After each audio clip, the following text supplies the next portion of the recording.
Welcome, everyone, to your next edition of History 185, Age of Absolutism. When we're trying to describe what this means, the age of absolutism, what we're really talking about is an era of time in Western European history where there were some super rich countries. And I mean by that, like their version of superpowers, the way we might look at it in modern day terms. And they're superpowers because they have enough resources and people, large populations, for which to exploit those resources and then do things with them. And by that, I mean these countries have some form of industry, and those countries can employ people in making things in those industries, and those countries have people to buy things from those industries. So it's a type of early industrial revolution, if you will. And one of those things that people are making a lot of course, is food to sustain populations, but they're also making lots of other things like vehicles of transportation. That's early roads and carts and ships being built like crazy. What for? Well, access to other markets, which has to do with colonies. And almost all of these countries that we're going to talk about today in the age of absolutism has some form of colonies. And these colonies allow people that may not be entirely desirable in your country to be sent away for a promise of a new life and new employment outside of the old structure, and to move forth in producing things that will be bought by the mother country. So England has colonies, and France will have colonies, and the Dutch will have colonies, and a bunch of these other folks. I'm going to get us to a map here. And I want to point out that colonies for Europe doesn't necessarily mean overseas. Colonies can be inside of Europe as well. And one of the territories that is continually fought over for resources and even colonized from time to time is this area right in the middle of Central Europe called the Holy Roman Empire. Today we would call it parts of France and parts of Germany and parts of Austria and parts of Hungary. But back then it was just this large confederation of different Germanic speaking nations, German-ish speaking nations that lived right there, descended from the ancient tribal peoples that happened to be Gauls or Celts, not Celts, but Celts, all right, and others who happened, Saxons and Anglos and various other tribes that live, still their descendants live in this region. And they were basically people that were on the outside of the Roman Empire for a long time, and then the Roman Empire collapses, and this territory never really comes together to become a country. And I want to be real clear that there is no kingdom, no one big kingdom named Germany that existed before this period or existed during this period. By this period, I mean around the 15 and 1600s. Germany is not going to exist as a country, as a unified country, until the 1880s. I want to point down here, too, to Italy. Italy, when we talk about the Italians, there are people who consider themselves to be Italians, but they're not a unified country. Italy will not be a unified country until also around the 1880s. That seems to be the time where these Central European powers decided to actually become single nations under a single flag. So when we talk about the Italians, we're talking about a confederation of different Italian-speaking peoples, like wealthy families like the Medicis, for instance. And up here, when we talk about the Germans, we're talking about German-speaking people who don't necessarily relate to each other. Why do these Central European groups matter in this story? Well, they're constantly being colonized by France, Poland, the Ottoman Empire, England from time to time, Denmark, Sweden, Prussia, and Russia constantly go into the Holy Roman Empire and parts of Italy, and they basically set up soldiers there, which is something you can do when you become a superpower, and they're using the people and using the resources that happen to be in that quote-unquote Holy Roman Empire. The geographic term, that Holy Roman Empire, that was something created by a pope back in the year 800 AD, or Common Era. And that pope crowned Charlemagne of France, the very first Holy Roman Emperor. Basically, all that means is that all these people that live in this region, especially up here, are so different from each other in so many ways, but sit upon so many good resources. We'll talk about that in a minute, that it's important for the Christian church and the rest of Catholic Europe to maintain some kind of control over this region. And these regions, these are full of copper mines and salt mines and iron mines and large forests full of lumber that are needed by the major powers who have cut down all their own forests for things like ships and weapons and all kinds of other things, luxury goods like furnitures and things, right? And so these are all little states, little cities that are important because also not only do they sit on resources, but if you look really closely at this map, there's lots of big rivers going through here, and these rivers are big enough that they often connect the Baltic Sea and the North Sea with the Mediterranean Sea and the Adriatic. And what that means is that often to get products from up here, from ships coming up into the Baltic and from Scandinavia and Russia, these ships can travel right through these big rivers to get to the cities of the interior of the Holy Roman Empire or modern day Germany or Austria. And then from there, goods can be processed by these cities inside of here and then sent away to other parts of Europe. There were a lot of very interesting industries in here. The world's first known bottled water plant came out of this region. And it's these seltzer. I don't know if you ever heard of the word seltzer water, but these springs that created this bubbly water called seltzer water, they still exist, and they're in here. They're in Germany, and the people would make bottles out of clay. These really cool bottles that they would put seltzer water in, and thousands of those bottles each month would go out on ships around the world to places where there were colonies of Europeans who didn't want to drink the local water for whatever reason, and that seltzer water was good, fresh, clean, fancy water to drink. And then the bottles could be sent back to Seltzer Germany to be refilled and sent back out again, for like a little discount. It's just by the time we get to 1700, the little town of Seltzer is the world's first like bottle watering system, and it sends this seltzer water all over Europe and all over the colonies, even into America. So there's a lot of industry in here. It's just that all these territories are ruled by princes that rule like the little spots.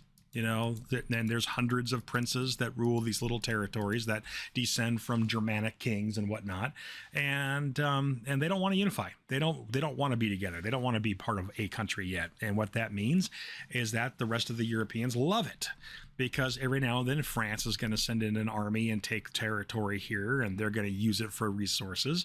And sometimes the Netherlands will expand from here down into here and take more territory. And sometimes Poland will move in, and sometimes the Italians, like the Republic of Venice, as its own country at the time, and they'll expand in. Austria's in here, and sometimes they take stuff, in Prussia will take a big part of the story, just kind of moves in and takes stuff, and they sort of colonize this territory that's confederated as the Holy Roman Empire. And so there are colonies inside of Europe as well as outside, I guess is my point. This is just a piece of geography to show you this. And again, the idea of colonies, the reason why any country has a colony is to send people away to go find resources that you may not have in your own country, and to send those resources cheaply back to you. They are resource gatherers. That's what colonies are. And so France has colonies over in America and India, as does England, and Poland is basically simply expanding here to colonize within the range of the Holy Roman Empire. The Ottomans are sort of doing the same thing, right? The Austrians are already part of it. The Italians are moving in to take what they can, because this is all rich territory that can also be colonized, and it just goes on and on and on. The more resources you have and the bigger the population you're able to feed, the more powerful you become, and that makes you a superpower. And that's what France and England and Russia and Spain at this time, and even Venice, are. They are superpowers. So let's see how that all goes. We're going to introduce to you how that turns into something like absolute rule, which is the main title of this entire PowerPoint, this entire lecture. Here's another view of how it's kind of split up all the little districts of the Holy Roman Empire. Again, modern day Germany and the like are. Right? All these different territories spread throughout, all ruled by different people and allied with different groups. So you got the Prussians in here. Look at that, the domain of the Teutonic Order. You've got the Prussian Germans over here, and you've got Swiss Germans over here, and you got Austrian Germans over here, and Bohemian Germans over here, right? Luxembourgian Germans over here, Burgundian Germans over here, right? And so there's all these different territories that are either weak or powerful depending on the year you look at them. And they're all loosely ruled by a Catholic king, whoever that king is chosen from the Pope. The Pope says, hey, you're in charge of keeping these people in order, whoever you are, most powerful Catholic king in Europe. And that's just how this has been going on since 800, and now we're in the 1500s. And that just shows you. This is 1477. Gives you an idea of where we are. Very important resources in here, and they're all just separate little nations. Okay, let's go to another map, 1512, some years later, and you've got slightly larger districts under different circles of influence, like the French influence and Burgundian influence and Austrian influence and so on and so forth. Okay, we move forward again to 1555, right at the crux of 1600. And look at this. You see again that there's all these territories all split up and cut up, but you have something called Imperial Hungary that is starting to expand quite a lot. And you've also got things like the duchies of Silesia, right?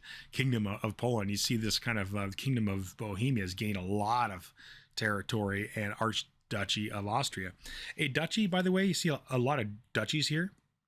A duchy is a European term for a state within a state.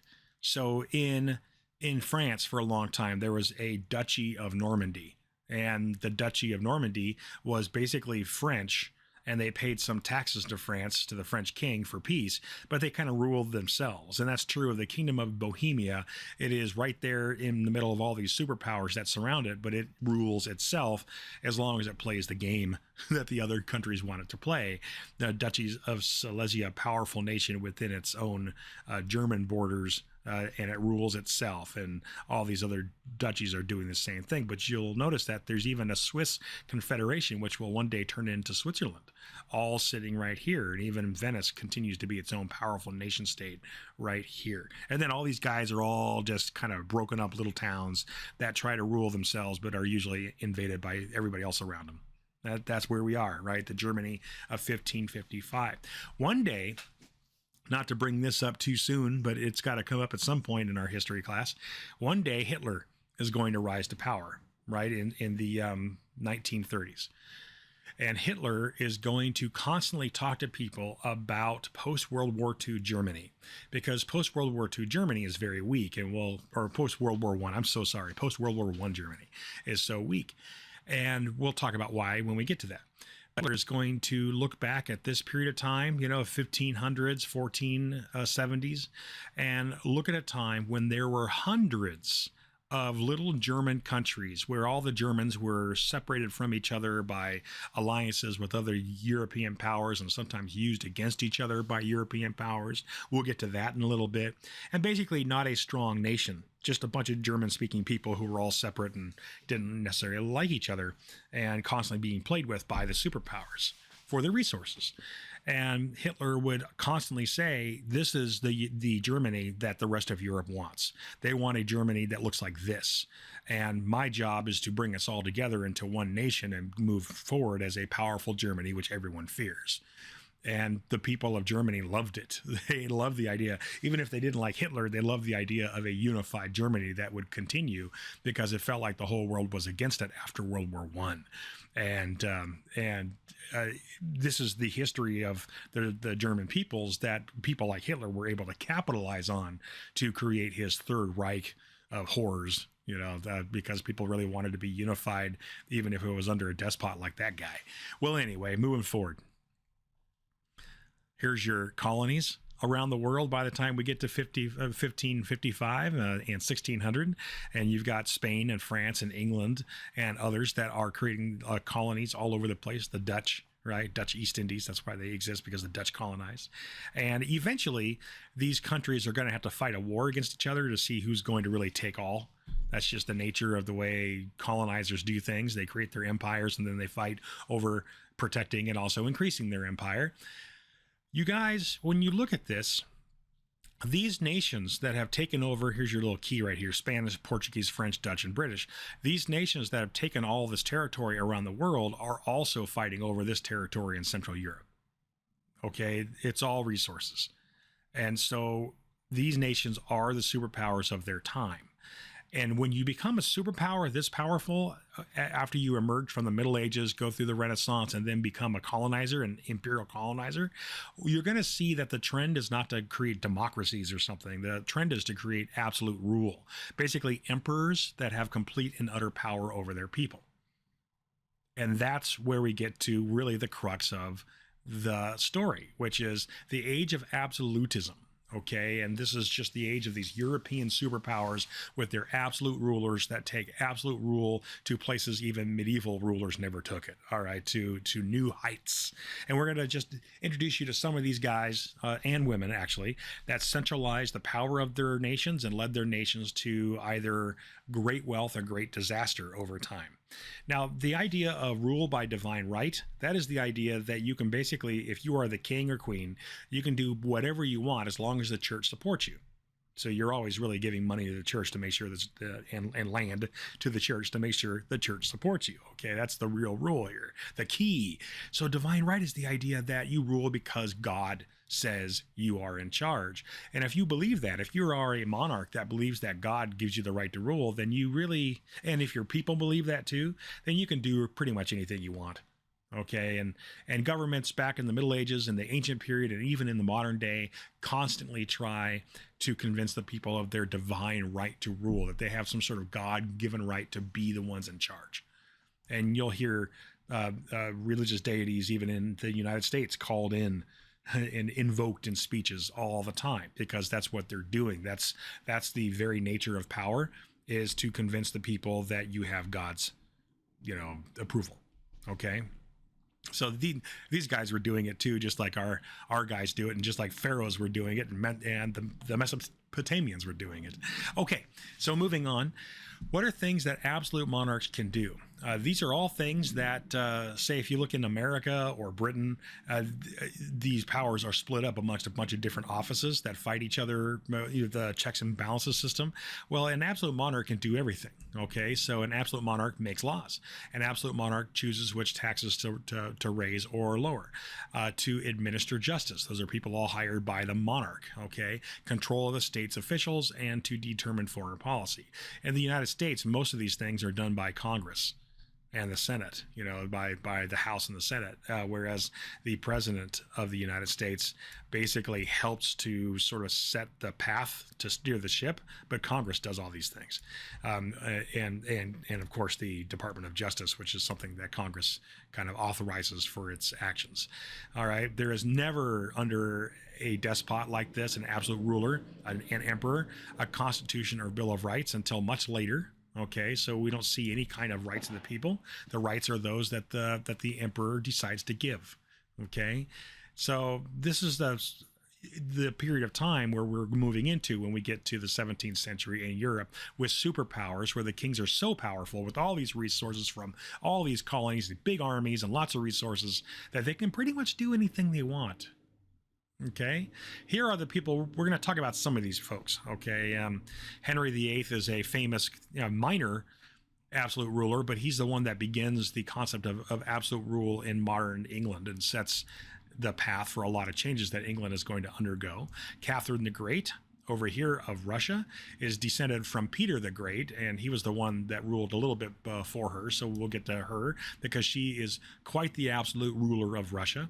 No, it is not true that she was killed by a horse that fell on her while she was doing a thing with a thing. You'll hear about that one day in the future. All right. Maria Theresa, a queen of Austria, very powerful, an absolute ruler. Philip II, one of two real rulers of Spain at the same time, absolute ruler. And Louis XIV, maybe one of the most famous. Okay. Sorry if you can hear noises of engines and stuff out there outside of the microphone. I've been kicked out of the house to do my talking out here because my wife is doing her classes inside. Okay, so let's start with Spain. Yeah, Spain's really the first major superpower out of all the Europeans, starting with Columbus and moving forward. Spain basically becomes this colonizer that moves so rapidly to conquer that it brings in all this wealth. So it's the first to rise and really the first to fall. So King of Spain, at the time when Spain really expands itself into the Americas and becomes this massive empire, is under the rule of a king that is now an emperor, becomes an emperor because of all those conquests, named Charles V. Charles V is basically in charge of this, do I have a better map? Charles V is in charge of everything you see here that's in blue and red by the time he dies. Okay, he's in charge of all of these things. He's in charge of Spain. He's going to be an overlord of Portugal, in charge of certain seaports around Africa. He's in charge of certain seaports where the Spanish are doing business in India and parts of Asia, over here in the Philippines, and of course, a good portion of North and South America. All right, that's what this guy is able to basically take rule of by the time he dies. World's biggest empire of its time. Now, his sons are going to split this up. His sons, Ferdinand, is going to be basically the Holy Roman Emperor. That's what HRE means, the Holy Roman Emperor. And so Ferdinand, because Spain is so powerful, the Pope is going to put Spain in charge of just dealing with the Germanic princes that all live in here and keeping the peace, because there's millions of people that live here. It'd be really easy for there to be some kind of big war that breaks out between all these folks and all the outside powers. And so it is the job of the Spanish to be the referee, because the Spanish are so powerful by the time we get to 1550. So let's get back to that slide. So Ferdinand is going to be the guy in charge of Central Europe, and Philip II is going to be in charge of Spain and the colonies. So Central Europe and Spain and the colonies. So these brothers basically are co-emperors in charge of different parts of the big Spanish Empire. Well, to give you an idea, here's 1550. What is it that the Spanish are in charge of? Yes, the Spanish are in charge of all this stuff and all this stuff, but the Spanish are also so powerful that they're in charge of not only Spain, which is right here, but they're also in charge of the Netherlands, and they're in charge of basically Luxembourg, and they're in charge of parts of the Swiss Confederation, and they're in charge of half of Italy, all of Sicily, all of Sardinia, and the Austrian Empire. Why are the Spanish in charge of all these things? Well, it's because of two things. One, marriage of Spanish princes to rulers that live in these regions, and also because the Spanish get to be the ones that basically keep the Catholic Church going. Remember the Reformation last week when we talked about that, the Reformation with Martin Luther and all that stuff? This region, the unconfederated region of the Holy Roman Empire, all those Germanic speaking peoples, a lot of this is going to convert to Protestantism right away. A lot of it, including the Dutch, all the way down into here and even in Austria a bit. And it's going to be up to the Spanish, mainly that one guy, Ferdinand, this guy here. It's going to be up to the Spanish to basically move through a bunch of crusades to make sure that the Protestants are basically kicked out of Europe. And so the Spanish are going to get involved in conquering the Netherlands, because the Netherlands dared to become Protestants. And the Austrians were starting to see some Protestant ideas come in. And so Spanish armies come in, and marriage to a queen in there to make sure that there's Spanish blood involved on the throne.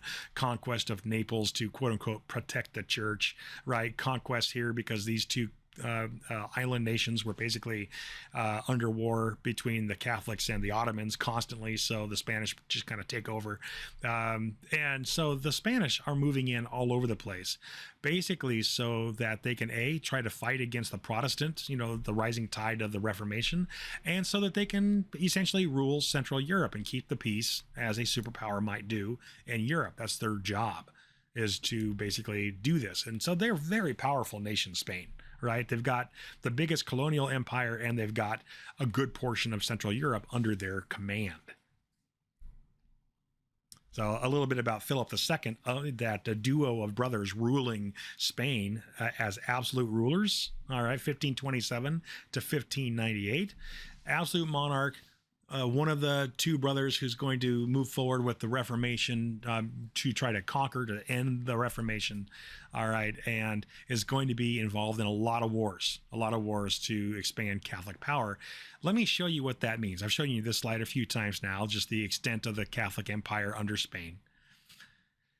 You don't have to write this down or memorize it. I just want you to see this. And if you look up the United States foreign interventions since 1900, it'll look very similar to this. In fact, it's a much bigger list where U.S. troops, without really any announcement to the U.S. people, have been sent to basically influence foreign nations and foreign peoples. Well, this is what the Spanish are doing. The Spanish are getting involved in little wars all throughout Europe and the Mediterranean, specifically to either put down Protestantism and bring the Catholic Church back, or to influence what the Spanish want to do for trade. So you've got an invasion of this is a crusade when the Spanish army lands 20,000 men, conquistadors, in the Netherlands and takes over the Dutch territory because the Netherlands dared to become Protestants. Why are the Spanish fighting a war against the Venetians? Because the Spanish want the trade that the Venetians have with the Ottoman Empire. These are things that superpowers do. The Spanish are sending troops in to help the French king kill a bunch of Huguenots, which are French Protestants. There's a huge armada of several hundred ships that the Spanish are going to send to try to conquer England. That ended up being a bad idea. Regardless, there's a lot of involvement by the Spanish all over Europe and other parts of the world. It goes on and on and on. And I only show you this because this is what, again, superpowers do. They're always involved in influencing things abroad. This is Spain over the course of 150 years. Big wars. How do you increase your power as an absolute monarch if you're the Spanish? Well, you're going to marry everybody that also has power. You're going to marry your princes or princesses to people to make them part of your, basically, influence. So Maria Theresa is going to marry a Portuguese king. Mary Tudor is going to marry Philip II, the Emperor of Spain. Elizabeth Valois, an important princess of France, is going to marry into Spain. Anna of Austria is going to marry into Spain, right? You do these marriages to cement people together. It's almost like sending hostages around, wives and husbands, they're hostages of the other people. It's this long, old medieval tradition. Wealth, silver and gold from the colonies in the Americas allow Spain to basically influence and bully themselves around the rest of Europe. It's all about the money. Okay. I want to mention the beginning of the end of the Spanish Empire, by the way, is in the 1580s, when Philip II is so tired of England constantly waffling between being a Catholic nation and a Protestant nation, which is something that Henry VIII started. Philip II is going to prepare this huge navy. And he's going to pull Navy ships from all over the Spanish Empire, which means that there's a void of Spanish military vessels around the Spanish Empire for this time. And he takes hundreds of ships from all over the Spanish Empire and then tries to invade England with about 50,000 troops. And half of the Spanish Navy is destroyed off the coast of England in a storm, and the other half basically go home, defeated by basically themselves and by the elements. As a result, Spain is going to be in debt for decades because this thing cost a lot of money, and Spain is going to have to deal with the fact that England is a Protestant nation and there's nothing they can do about it. It kind of hurt their prestige a lot. So I just wanted to tell you that although Spain is super powerful and doing all these things, right? Spain is going to reach their apex, and then they're going to take ships from here, ships from here, ships from here, ships from here, and call them all together right here, and then try to invade England. And they do it so badly that their entire world navy, their global navy, is destroyed overnight. And you're going to see a lot of different kinds of revolutions happening once the Spanish Navy's gone. And there's going to be a huge upset as other superpowers start to move in on Spanish territory as a result of the lack of the Spanish Navy being anywhere around anymore, thanks to this attempted invasion of England. Well, the only reason I bring that up is to tell you that every empire has their rise and every empire has that thing that stops them. And from the 1580s on, Spain continues to be very powerful, but is on a slow and steady decline now while other powers start to rise up. All right, so what did Philip II accomplish, really? He made sure that the Reformation didn't get too far by basically wiping out as many Protestants as he could, made Spain's monarchy absolute rulers with complete and utter power, and expanded Spanish influence all over the world and Europe. All right. Well, let's talk about the French now. Dun, dun, dun. Some key terms about the French. Huguenots. This just means people who are Protestants who live in France. It's like the French term for Lutherans or Presbyterians, for instance. The St. Bartholomew's Day Massacre, that's a day when on the Catholic calendar, which is all named after different saints, which is when Spanish and French troops went into France and killed about 3,000 Protestants as a way to try to limit the Reformation. Henry IV is going to be a king of France that's going to be part of the St. Bartholomew's Day Massacre, and he's going to be the guy that starts the real move to absolute rule in France and colonial rule as well. All right, we're going to keep on going and introduce these guys as we go. It's kind of absolute power, intendants, Versailles. Let's talk about it. So first of all, France is going to be transitioning from the Middle Ages into the Renaissance and then finally into the Age of Empire and absolute rule between the 1560s and 1590s. During that time, France is going to be basically under fire for its wars of religion, where its people are basically in a civil war between the Catholics and the Protestants of France. Ultimately, with Spain's help, the Catholics will win. Okay, the Catholics will wipe out as many Protestants as possible in France, and the biggest day where this happens is when Catholic royals of France and Spain together go into France and kill 3,000 Protestants that live there. Okay, this is this time of great controversy and death. Well, that leads us to Louis XIII, who is the son of Henry IV. Louis XIII is going to inherit the throne at age 9, and he inherits the throne as a child during a very turbulent time of all these religious wars. Well, Cardinal Richelieu is going to be the one that rules France for about 10 years while Louis the 13th grows up, because he's too young to actually rule. He's just going to become the king. And so Cardinal Richelieu is going to be the one that settles France down from its wars of killing the Protestants after Henry VIII's rule, okay?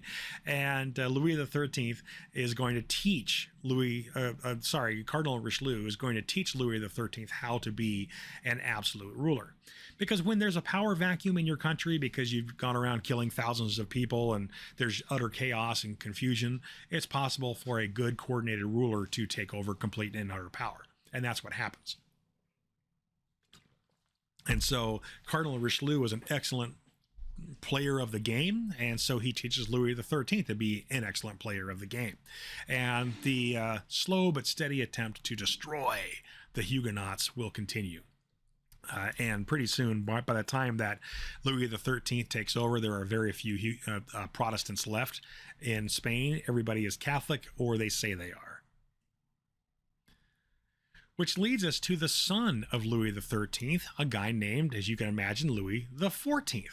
Louis XIV inherits the throne at age 5, and he has been taught by Richelieu and by his dad, Louis XIII, that there is no sharing of power. You are divine by God, in their viewpoint, to be the absolute ruler of France. And France has gone from being kind of a split up medieval state at this point to a powerful empire, and Louis XIV is going to expand everything, including the absolute rule of his country. And so he takes the sun as a symbol, like so many despots have. You know, the sun is an easy thing to point at and say, I am the sun and the sun is me, just like pharaohs of old have done, okay? And he is going to be the first king that really says, I'm not going to pay attention to the rest of my government. Since the Middle Ages, there was this thing in France called the Estates General, and the Estates General, which was where all the merchants, you know, the middle class French and the landowning noble French and others would basically be almost like a council to the king, and they kind of managed the economy, and they managed the sciences, and they managed social stratification and all that stuff. They just managed the country along with the king. Well, Louis the 14th was the very first one that just said, "Screw you guys, we're not going to talk." And so the Estates General basically means nothing by the time that Louis the 14th takes over. What are some policies that he did to really take over absolute rule of France? One is, while he ignored the Estates General, he still needed people to help him run France.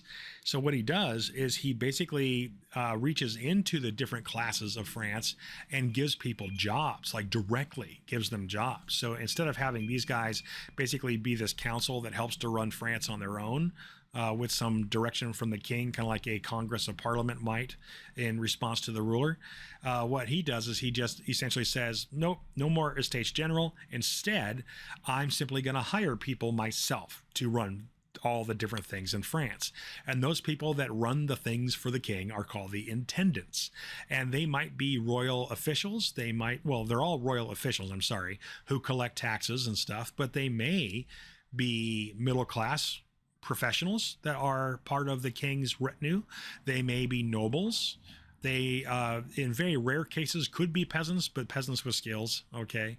And they could also be church rulers as well, church officials. So basically, King Louis got rid of the Estates General, which was independent mostly, and then basically hired people to work for him to run the country. And so he doesn't have to work with anybody. He hires or fires as he wishes.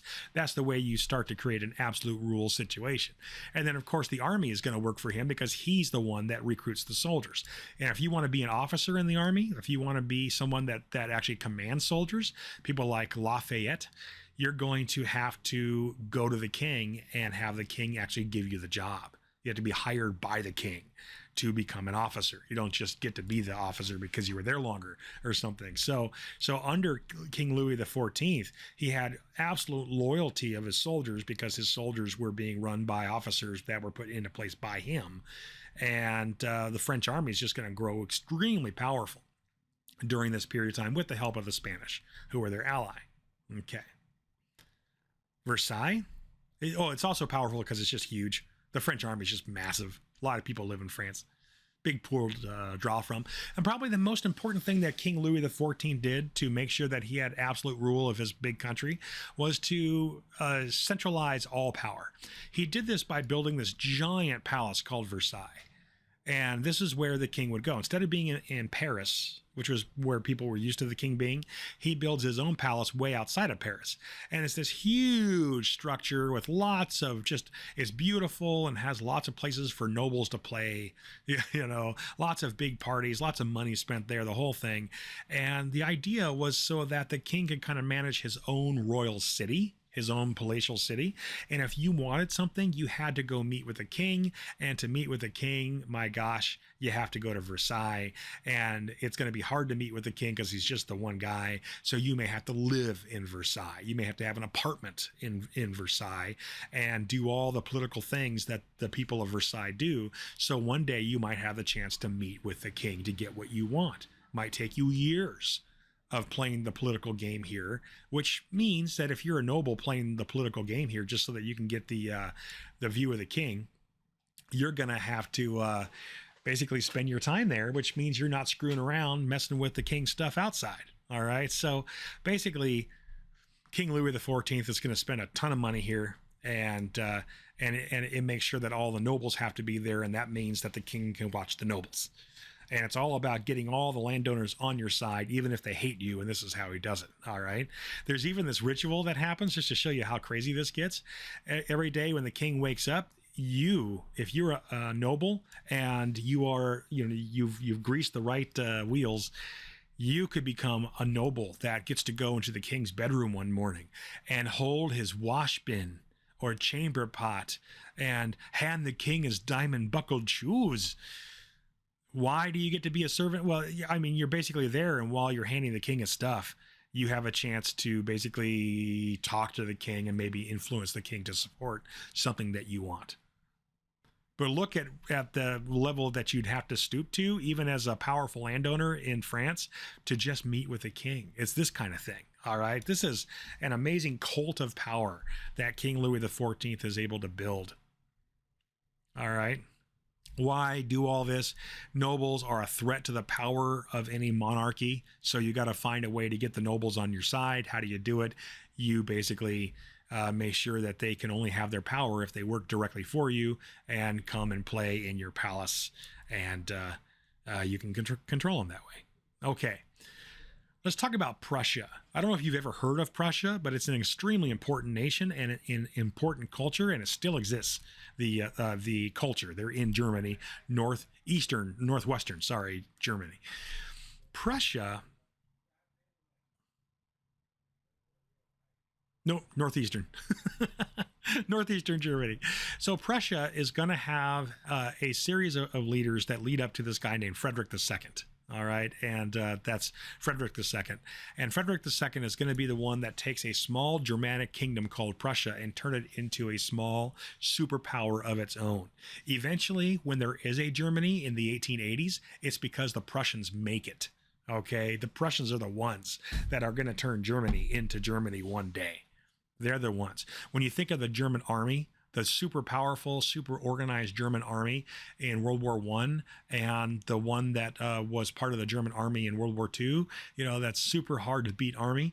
Those were all led by Prussians. Okay, it's all Prussian stuff. That's what they did. Well, there's a number of events that happen that allow the Prussians to become a mini superpower and eventually become a real one. Okay. First of all, the Prussians live in the Holy Roman Empire. They're part of those Germanic states that are in that central part of Europe. And there's going to be this war that happens. And this war, called the 30 Years' War, is a religious war. So it's the last really big civil war of Catholics versus Protestants in Europe. And that 30 Years' War goes on so long, it devastates Central Europe. And it's going to end with a lot of destroyed people and countries. But the end of it means that the ones that survive will be powerful, and the Prussians are one of the survivors. So we'll talk about what all this means. All right, these are terms for you to know, though. I'll probably put them on the little quiz, the lecture review quiz. This one here is my favorite of all time, my favorite historical term. It's amazing. All right, but we'll explain it in a minute. So Prussia is going to really see some military leaders that rise up just before the 30 Years' War and during it. Frederick William I, and then Frederick II comes in and takes over, and Prussia cements its superpower status with the 7 Years' War because it allied with the right guys. Let's talk about it. So, where's Prussia? Right here, right there. Okay, right on the edge of the Holy Roman Empire, right there. And the Prussians have influence because they have turned themselves into a powerful military state. Why? Because they have to always fight against the Polish and the Russians for their sovereignty, for their power and safety. So the Prussians have developed themselves as a very strong military. While they've been doing this is also the land where the Teutonic Knights lived and all that stuff. So they've always been this military state, really. Well, the Prussians have shored up their borders, and before the 30 Years' War started, they in the middle of the 1600s, the Prussians will have successfully managed to basically colonize a good portion of the Baltic Sea, which is right here. The Prussians are going to fight a war against the Swedish. The Prussians will fight a war against the Danes, and the Prussians will basically be in charge of a bunch of seaports right here, which allows the Prussians to basically be the ones that control maritime trade right here in this region, which is a lot of big trade that happens there. So Prussia's powerful. And they just need an opportunity to basically break out of just being Prussia and to be something bigger. To be something bigger, the Prussians have to do what the big guys do, like Hungary and France and Russia. And they have to have a chance to break in to get resources. And there's tons of resources in here. But the Prussians can't just march in because this is the Holy Roman Empire and like the Spanish king is in charge of it and all that stuff. You can't just walk in to the Holy Roman Empire and take over. You've got to wait for the right moment. All right. And that's going to happen when the 30 Years' War breaks out and the Prussians can take themselves in during the chaos and gain a bunch of territory in northern Germany. Okay. So let's talk about that 30 Years' War, 1618 to 1648. There's that war.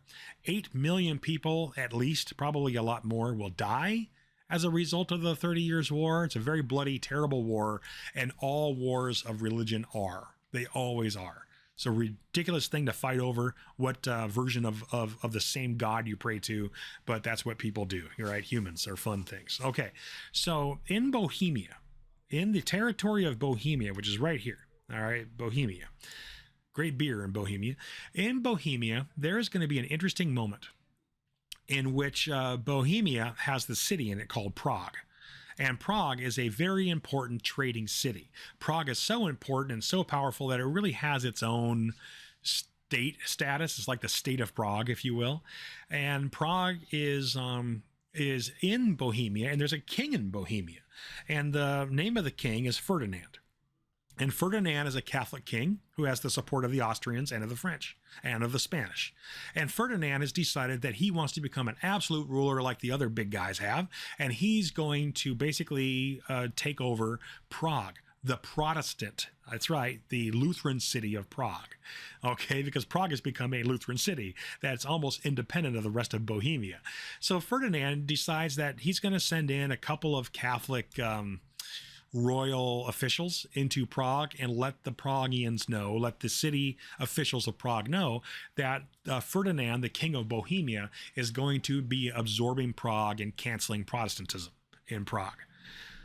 Well, those officials of Prague were so used to doing things on their own and without any kind of king telling them what to do, and Prague is so important and powerful on its own right, that those two Catholic officials, I kid you not, were thrown out of a window. That's what defenestration means. The best word in the world, defenestration. I want you to use that word. That's an assignment, and then tell me how you used it and what people did. You know, you're gonna have like something somewhere that you can toss out a window, and I want you to say, "Thou hath been defenestrated," or something like that, right? And just see what people say. Hold on, I need to defenestrate this thing and toss it out a window. I just want you to say that, and then tell me later what happened when you said it. All right, so. A few rebellious Protestant noblemen will throw out those, Ferdinand's Bohemian Catholic royal officials out of this window in Prague. They don't die; they just get hurt, and they go back to the king and say, "My God, king, they threw us out a window. We've been defenestrated. It was so embarrassing." And so the king decides to actually declare war on his own city of Prague. When he does this, he's got the support of the other Catholic powers of Europe. Because Prague is an important city. So Hungary and the Austrians and the Spanish are like, yeah, that sounds right. Go on in there and take it over, Ferdinand. Show him who's boss. And they send him some money and offer him some troops. And what happens is other Protestant cities, like in Bavaria, other Protestant cities are going to actually rise up and support Prague against Ferdinand and his Catholic takeover. What that means is that you now have a war. The Protestants are now fighting the Catholics, and it starts small and turns into this huge blown out war that goes on for 30 years. What happens is the French are going to actually hire troops that are Catholic, as will the Spanish, as will the Polish, as will the Hungarians and the Austrians. Will actually hire Germans to fight for them. Mercenaries, and they will kill Protestants, and the Protestants will be hired by other Protestant nations, like say the Netherlands and the English, who will and the Swedish, who will hire Protestant Germans to fight with them. And so there's going to be Germans who fight on the side of the Catholics and Germans that fight on the side of the Protestants, and it's basically this big giant proxy war in the middle of Europe, something that's not dissimilar to say the civil war in Serbia today. And the end result is millions of dead people and a terribly destroyed civilization in the middle of Europe, and the very last, religious war in Europe, because just recovering from it was really hard. So while this was happening, roving armies of mercenaries and burned out villages, destroyed crops, killing without mercy on both sides, famine and disease, depopulation, which means lands that have no one running it. That's when the Prussians can move in, who are right on the outside of all of this stuff. So by the time we get to 1648, the Peace of Westphalia, which is a town in Germany, the Peace of Westphalia is when there was finally a peace between all the peoples of Europe when it came to Germany. And the German lands are split up into 360 separate countries, all ruled by their own princes. who acknowledged the Holy Roman Emperor, which is a Spanish guy still. And that's where we are. All right. German states are all split up. This is the Germany of 1648 is what Hitler is going to refer to, because all Germans know about this period of time. And he's going to refer to 1648 in the 1930s and be like, Europe wants us to be the Germany of 1648, weak, separate countries. But under me, we shall be united together and show them what for and all that stuff. And people loved it, until they knew what Hitler was. Okay. So how does Prussia expand during the 30 Years' War? Well, the Prussians were right here. And then during the 30 Years' War, they take over all of this, about a quarter of Germany, a little bit of Austria, right? The Prussians move in and take over a bunch of extra territory right here. So that's what happens here. The Hohenzollern, you don't have to learn that. The Hohenzollern rulers, that's just the ruling Prussians, okay? That's all that means. But this is a powerful Protestant nation, the Prussians. And Frederick William I is the one that really is going to create an absolute power out of the Prussians, which means a very powerful military that fights the Russians, the Polish, and everybody else that gets in the way as Prussia starts to expand. And he does what Louis XIV of France does. He borrows from that playbook, which is he tells the Prussian nobles that they can work for him, and they can be in charge of the new Prussian military, and he will give them jobs within that military, whatever that is, right? And so the nobles, if they want their lands and their hereditary salaries and all that and their power, they have to come work for the king, and that gives the king more power than he used to have. So they're not working with the king, they're working for the king, which is exactly how Louis XIV pulled it off, right? So Frederick William I is the first guy to really do this, and then, meaning in Prussia, and then Frederick II takes it to the next level.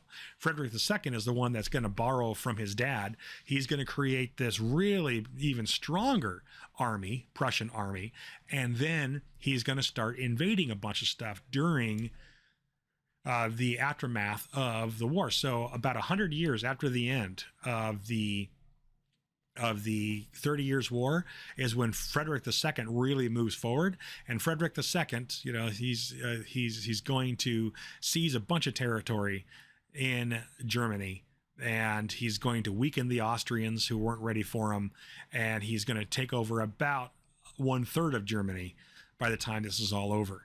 Okay, Silesia is this resource-rich forested area right on the border of Germany and Austria at the time. Okay, and finally, the Prussians under Frederick II will join on the British side during this major war of empire. If you've taken a U.S. history class, you might have heard of something called the French and Indian War. The French and Indian War in North America between the French and the British and involved the natives in the middle. The French-Indian War was a local part of the much larger global war between the French and the British called the 7 Years' War.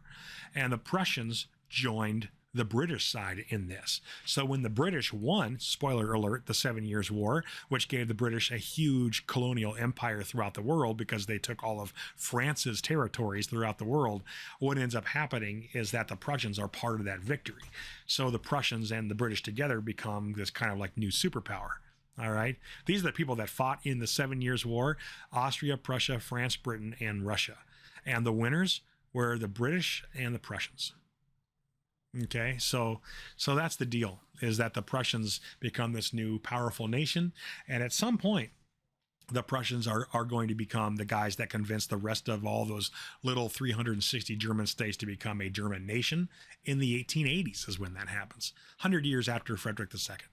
So Germany is a rising star with Prussian leadership at this time. Let's talk about Russia now. Let's get into those folks and their absolute power. So Russia, Peter the First, all right, 1682 to 1725. Peter the Great, as he called himself. These guys always call themselves the Great. People didn't call him that. Yeah, it's good when you run the PR of your own nation. So Peter the Great, he is going to be the first real king of Russia that's going to cement his rule over the nobles, basically very bloodily. There's going to be lots of assassinations. And Peter the Great is going to start to industrialize Russia. because Russia mostly farms, right? Mostly farms and mines. And Peter the Great wants to get involved with a industrial revolution that's happening over in Britain and the other Western European nations. To do that, he has to get people to go work in factories. To get people to work in factories, well, in Britain, people wanted to work for factories because that's where money was and opportunity. In Russia, this big, huge agrarian nation, a lot of people didn't care. They're like, well, we're fine. We feed ourselves and pay taxes and we're fine. And so Peter the Great had to force people to work in factories, which meant that they were very unhappy people working they were like slaves of Peter working in new industrialized factories because Peter was trying to catch up with the rest of Western Europe and their industrial powers. If you've ever had to take a Russian lit class, you're going to notice that most of Russian lit's just really sad. It's just a lot of really sad poets saying how sad they are and being very depressed and mostly drinking lots of vodka. Okay. And then writing how they drink lots of vodka and are so sad. Well, it's because they're basically all enslaved by the Tsar of Russia to basically become industrialists when they didn't want to.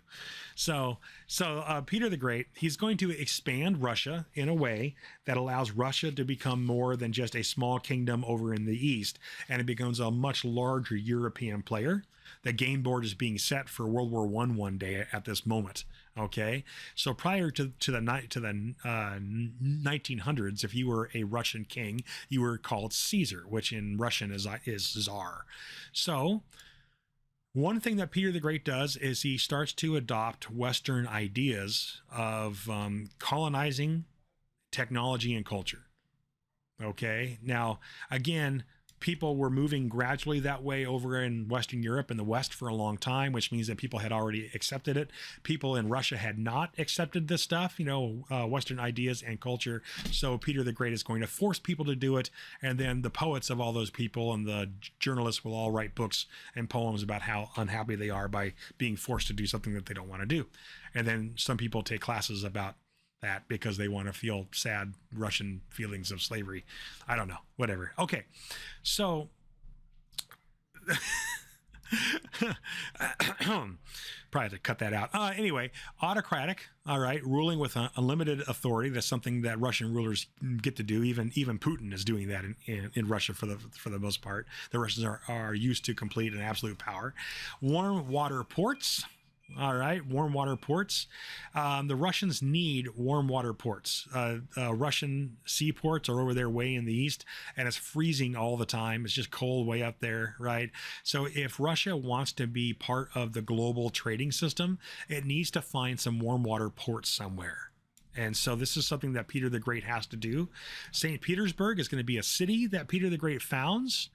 Somewhere closer to the west, okay? And then there's going to be a war where the Russians go up against the Turks of the Ottoman Empire and gain access to the Baltic Sea, all right, which is a cold area, but it's got warm water ports during the non-winter season. Okay, so let's talk about Russia real quick, all right? Russia is a medieval state and was a medieval state that escaped the Renaissance and Reformation. It's Catholic, Orthodox, and the Renaissance just never got to Russia. So the Russian people never had a chance to kind of slowly evolve into something different than what they had been for hundreds of years. There was this time of trouble as other people were invading Russia, like the Ottoman Turks. Okay, and the Prussians and the Austrians and the Polish were taking territory as well. And then the reign of the first Romanov. Yes, that's the same family, the Romanov family, starting in 1630, and they're ruling all the way until the Bolsheviks took over in the 1900s. Right, so the reign of the first Romanov Tsar, Caesar or king, is going to basically start to settle down Russia, and then Peter the Great will come along and start to modernize Russia by force. All right, by force. So he's age 10 when he becomes the king in 1682. He takes actual control of the government a few years later in 1689. Then he travels west. All right, he goes to the west to learn how the West is doing things. Why is the West so rich? How come they have all this new technology, new science, colleges, soldiers that are so good at what they do, like the Spanish and French and British armies and all that stuff? How come they're so good at what they do at conquest and resource gathering and industrialization? Why? And that's what Peter the Great goes to find out, and brings all those ideas back and says, Russia, you may not want to change, but we have to change, so you're going to do it. And then he basically enslaves the country. Okay. To force people, he has to become the most autocratic of all the kings in Russia, because the Russians just didn't want to do any of this stuff. They're like, well, we like living on our farms and being happy with our animals and hanging out with our families in small towns and all that stuff. We like the way it is. Leave us alone. And Peter the Great wanted to play the game, the big game of global empires. So he's got to force people to do it. All right. So it brings everything in Russia under his personal control. All right. He's going to force the landowning nobles that they called boyars, all right, to serve the state just the way the Prussians and the French did. That's one of the keys, is you force the nobles to work for you instead of with you. So he does that too. All right. Forces peasants to not be ruled by their nobles, but to be ruled directly by Peter the Great himself. So they're basically serfs. Serf is a medieval phrase for slave, really. And then he's going to do some social custom and reform changing, like what the nobles can do and who gets to marry who and what social classes get to do what. And he's going to improve for the nobles technology and education, because your nobles need to learn how to read and write if they're going to manage new industrial businesses. So these are all things that Peter I has to do. His main goal of getting access to trade is going to be to actually get territory somewhere over here so that he can have a Baltic seaport. That's what he needs to do. He needs to get a Baltic seaport, and he's going to take a brand new Western style army right over here to this territory right there, and he's going to conquer it. And that fight is going to be this. That fight to be able to build St. Petersburg, which you see right here, the Capitol building of St. Petersburg, pretty cool, is called the Great Northern War between 1700 and 1709, in which the Russians will fight against the Swedes, because the Swedes basically ran this entire sea. This whole thing here, the Swedes ran all this stuff, the Swedes along with the Prussians. All right. And so he fights. Yeah. I know it sounds weird, but the Swedish used to have their own maritime empire, okay, for a while. And it was mostly up here. So he's got to fight them. And that's what he does, right? Peter the Great fights the Swedes and takes over this territory, and he's able to do that. Okay. So the Great Northern War, it's a war between Russia and Sweden. The Russians win finally, and he builds this new capital. Using Italian style to build this great new Western palace right there along the Baltic Ocean. And he's going to go and take a bunch of territory way over in the eastern part of Russia. And of course, the Russians used to own Alaska, right? That was part of their thing too. And the Russians are going to colonize all these little islands, mostly to get furs. Lots of fur hunting, and those furs made good warm coats and that sort of thing. So there's a big business in that, right? And the Russians are going to be so successful at colonizing that they get all the way down to just north of San Francisco in California. So Russia, during Peter the Great's time, is going to be the largest country in the world. Still is pretty darn big. All right, well, let's talk about what happens next. Catherine the Great, ruthless monarch, reorganizes her government to be even more absolute, codifies some laws. That's something Peter didn't do too much of. She actually creates a law code so that people really understand what is legal and what is not legal. Began state-sponsored education for everybody, all right, boys and girls. That's a very modern Enlightenment era kind of thing. Embraces Western ideas and sends a lot of poets and educators and economists and others to go and interact with people in the West. As opposed to being kind of this isolated empire, the Russians are trying to expand and become friends and buddy-buddy with everybody else, all right? Allows the nobles, the boyars, right, the nobles of Russia to increase their control of peasants outside of the state, which means that it's like the nobles are allowed to treat peasants kind of like American slave owners would treat their slaves. They had all this power. Eventually, the peasants do rebel. Okay, and Catherine is going to repress them as opposed to freeing them. So the Enlightenment doesn't go too far with her. She has a couple of wars. She does something that her father could not do. She wages a war with the Ottomans and wins and gains access to another warm water port on the Black Sea. So she's going to have control of the Black Sea. Oh, I got to update this slide. It's more than 3 years ago now. The Russians gained control of this territory known as Crimea on the Black Sea and built a navy there. That was in 1774. So when the Russians decided to take that territory again, which is it's officially in the Ukraine's jurisdiction. So when the Russians took over that seaport again a few years ago, they did that. I think it was right at the beginning it was either at the end of Obama's term or the beginning of Trump's. I don't remember which. It was a few years ago. When the Russians landed their troops there in Crimea and took it for them, which they now have under the command of President Putin, the result is that the Russians are basically taking a seaport that they had originally gained back in 1774.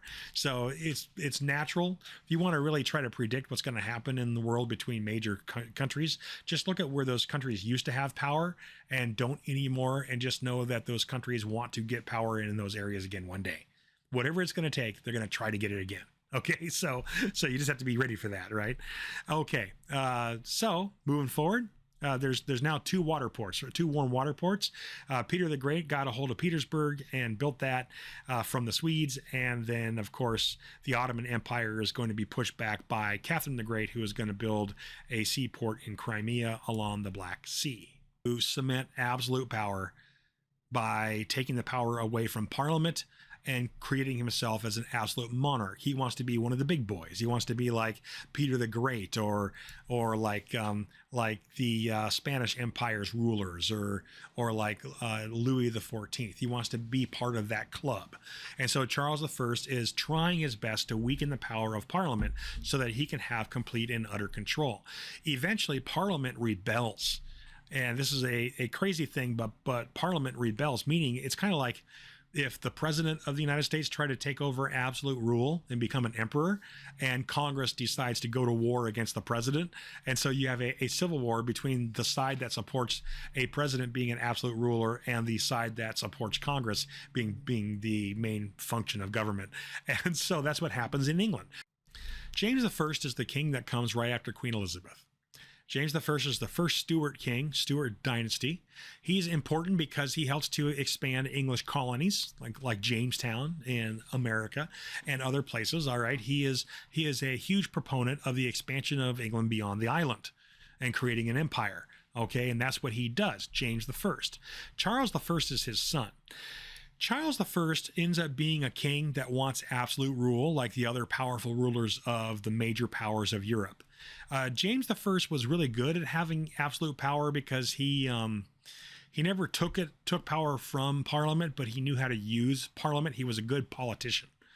Charles I was not a good politician, and Charles I of England tries to be like James I, super powerful and having complete rule, but it doesn't do it in a way that Parliament agrees with.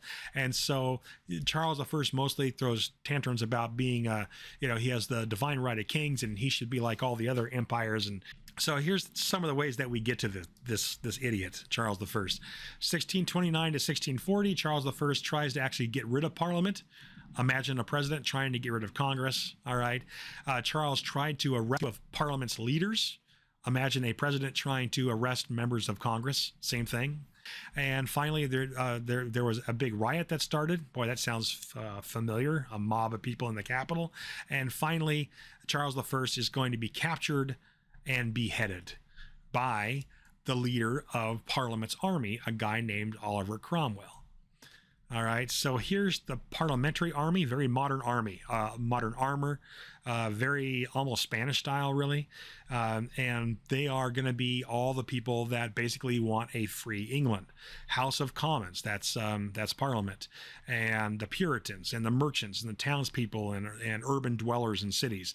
They don't want an absolute ruler for a king. They don't want to be like the rest of Europe. And then these are these guys, the House of Lords, so the nobles. that are part of the House of Lords, the aristocracy, that is, the landowners and church officials, they all want, oh, and the rural people, the rural side always goes with the autocratic ruler for some reason. And what ends up happening is you've got this side fighting this side. Okay. Oh, I should mention that these guys are Anglican.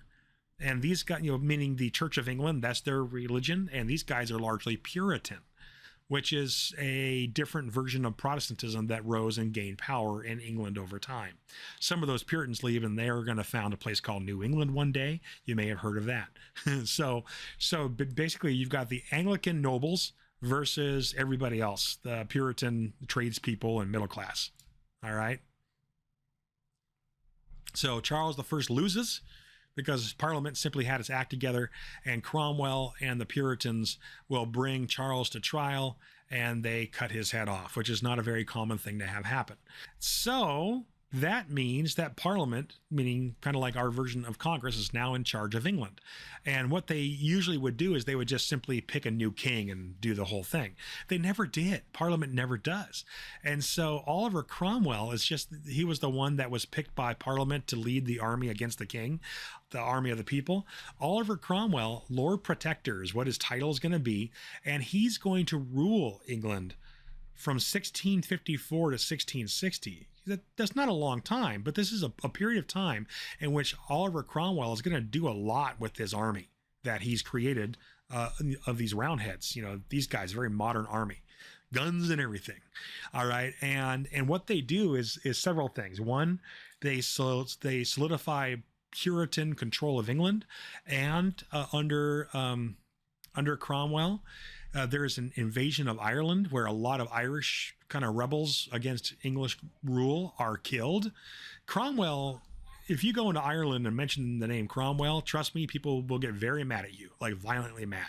Cromwell is the name of a ruler of England who was not a king.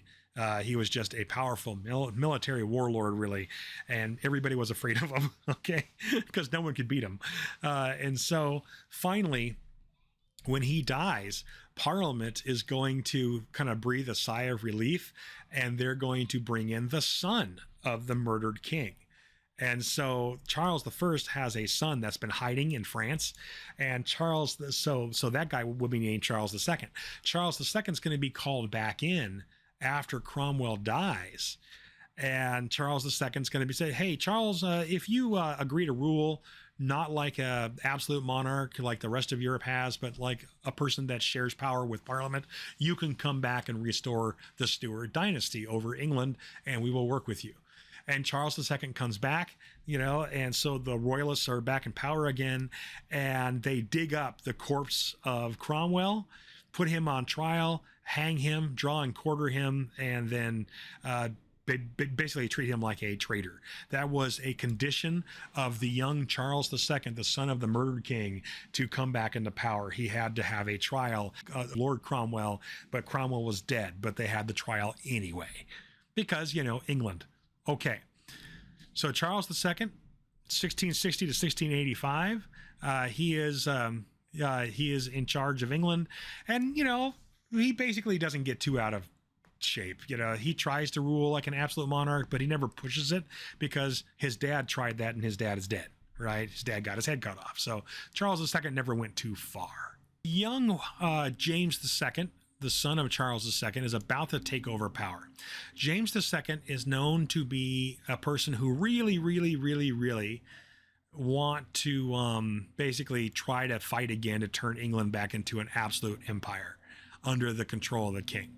And so James II is not very, he was the wrong guy for the job. And Parliament had finally decided that they were done. They were done dealing with people that were constantly fighting against Parliament for absolute rule. So Parliament is going to actually ask the Dutch, hey, Dutch, under the rule of a guy named William of Orange, who was married to James's daughter Mary. So there's an English queen over the Netherlands ruling with William of Orange. They're all Puritans. And Parliament secretly asked the Dutch leader, William of Orange, and the English wife, Mary, would you guys like to come and just take over England as long as you guys agree to rule with Parliament and not over it, we would love you to take over, because the Stuarts, they're getting out of line again. James the second is going to assume power, and this guy totally wants to become an emperor, and we don't want that. All right, we don't want that. We want to Brexit that idea. Ha ha ha. So these guys show up with a Dutch and English army, and James and his family flee to Scotland. So without violence, you have a glorious revolution, and now a Dutch king and a English queen are now in charge of England, and they do something very interesting that really sets the stage for England to become the next superpower. What is that? They signed the very first, and helped to create really, the very first Bill of Rights for the English peoples. The very first Bill of Rights ever really created like this. Bill of Rights sets the foundation for a constitutional monarchy. That's William of Orange and Mary create this constitutional monarchy. I don't know what happened there. Anyway, they create a government based on the law and a freely elected parliament, elected by other landowners in England. Parliament will retain the rights to do what really our Congress does today, to make laws and levy taxes. Parliament is the only group that could actually really raise an army and fund it and declare war like that, which is just like America's Congress and Parliament today. The citizens have the right to bear arms and the right to a jury trial. If any of these sound familiar in America, it's because the Americans copied a lot of the Bill of Rights of the English, which is much longer than what I have here on this page. It's just the basics. All right. For instance, a king could not suspend laws just because a king wants to. Other kings try, like Charles I and James II. The king cannot interfere with justice. Justice is his own thing. No taxes could be levied by the king or an army maintained by the king. Freedom of speech in Parliament without the king going, if you talk against my policies, I'm going to kill you. You can't do that in a constitutional monarchy. Parliament would meet a lot of times, and the king can't stop it. Subjects had the right of bail, petition, and freedom from excessive fines and cruel and unusual punishment. All of this stuff is in the American Bill of Rights as well. The monarch must be a Protestant, not a Catholic. So never again will there be a fight over whether England should be Catholic or Protestant. Freedom from arbitrary arrest, meaning you can't just be arrested because a king wants to arrest you. There has to be a warrant granted by a judge, right? Censorship of the press cannot happen, and religious toleration must be a thing. So that basically ends our lecture for the absolute powers of Europe and the transitions that many of them brought to Europe, meaning moving from medieval states into very large empires and how those empires led to very strong rulers. And we finished up then with England and how England, in this brief talk here, moved from some of the monarchs trying to lead England into a rule of absolute emperors, and the English people in general fighting against it. England never got that far, and the end result is that England became a constitutional monarchy. So while there were Enlightenment principles and science and many other things happening at this exact same time in Europe, much of those governments that wanted to retain absolute conservative power decided to basically quash any of those things from taking real effect. Catherine the Great of Russia was really big into the Enlightenment, but she didn't use any of it because she could never really maintain power with it, and so peasants become slaves and all this stuff, right? You've got France, absolute monarchs who, as we'll talk about when we get to the Enlightenment shortly, the rulers of France generally supported free speech amongst their nobles, as long as that free speech didn't go too far. And they supported the idea of science and founded the Royal Science Academy of France. But then moving from science to, say, inventions and industrialization was something that was controlled directly by the king, and it never went very far. They were very inefficient with it. England instead goes from there being a lot of attempts by kings to become absolute monarchs like the rest of Europe, to play that big game, basically goes the exact other direction ultimately after their civil war in the 1640s. And England becomes a nation that has a very strong parliament that also allows for the Enlightenment, a great deal of free speech in comparison to other nations, and market economy. And that market economy of England leads to great, not really necessarily good for everybody else, but for England, absolute wonderfully powerful and economically advantageous empire, right? And also leads to the Industrial Revolution that starts in England before it goes anywhere else, turning England into a massive superpower of technology. That all starts there largely because England threw off the idea of autocratic rulers and created a more democratic form of rule, which is that constitutional monarchy. Interesting stuff. So there we are, just as a comparison between England and the rest, and we'll call that good for now. Have a great week.